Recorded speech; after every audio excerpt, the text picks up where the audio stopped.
All right, so welcome to another video. Today we're going to take a look at Etsy. Etsy is jumping here on earnings. I'm going to give you some thoughts, but keep in mind, those are my own personal thoughts and opinions. It's not really a recommendation to buy, sell, or trade anything, just my own thoughts.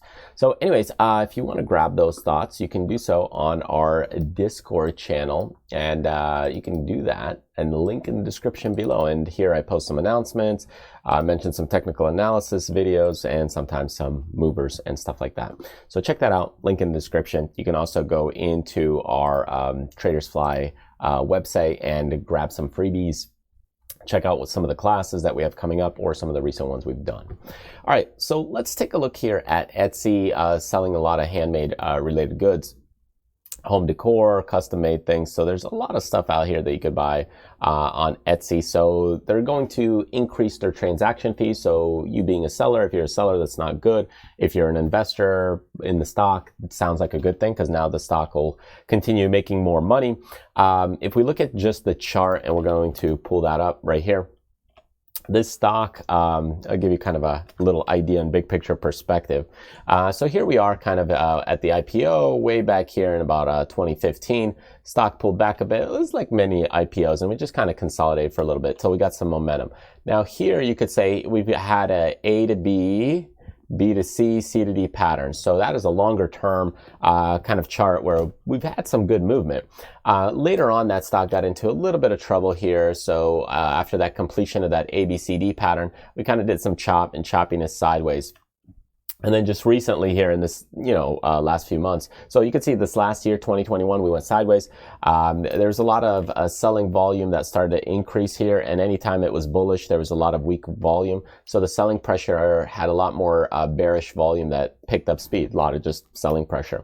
So once we got into those upper levels right there, right in here, this hit basically a 300, nice round number psychologically, also a nice round number. So stock started just kind of pulling back in its wave patterns, and we had that going on where the flow of traffic was just to the downside. This stock sold off when we look at just overall the range from the highs to where we were kind of recently on the lows, about 64%, almost 65%.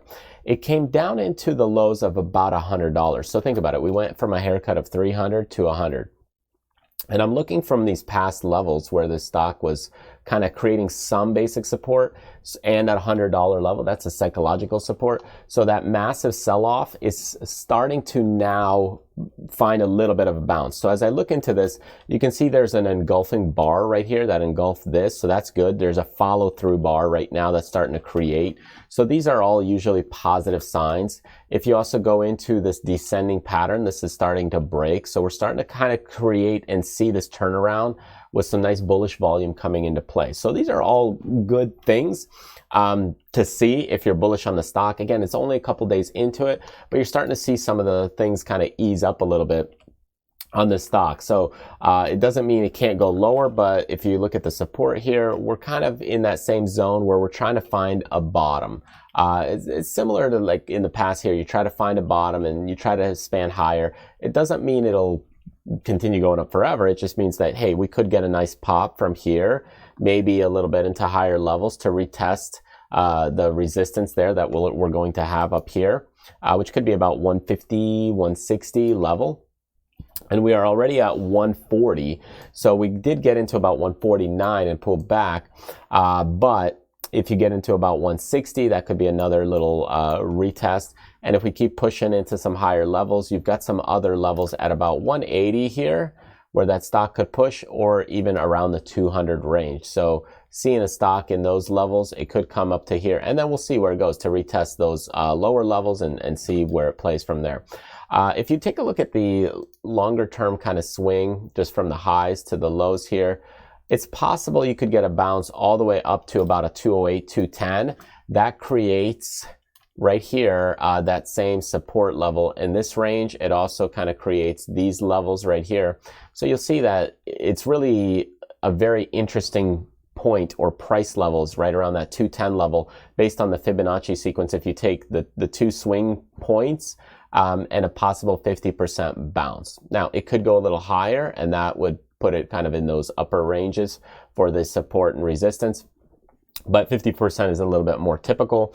So 210 is possible. It just may take a little bit of time to kind of get there. So anyways, that's kind of my thoughts on the stock and some of the technicals on it. I think it's looking okay for a nice like nibbling opportunity. So if you're trying to kind of nibble on the stock, this could be a nice way to start nibbling, but be careful.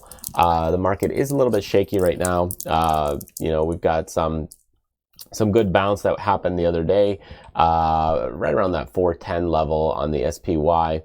So it's really starting to base around this 420. We had this flush earlier, but it's kind of holding this base right now, and that's a good sign if you're kind of bullish and a long investor. If we do roll over here and continue, that could be very problematic. So watch those levels; those are going to be key. But right now, you're trying to kind of hold that price point. So anyway, we'll see how things continue to evolve. You do see some rollover happen here on the weekly chart. That could be damaging. On the daily chart, though, this is kind of typical, but on the weekly chart, you are starting to see a little bit of that rollover. That's a little bit of a problem. If you look at really the long term here, it's actually not even that damaging compared to some of the past things we've done, you know, over history. So anyways, I hope that helps, gives you some insight. Definitely go ahead and check out the Discord group. You can sign up there, or take a look at the Traders Fly website, and you can check out some of the courses, classes, and even do a one-on-one coaching session with me if you like. So anyways, I hope to see you there. Thanks for joining me, and I will see you in the next episode.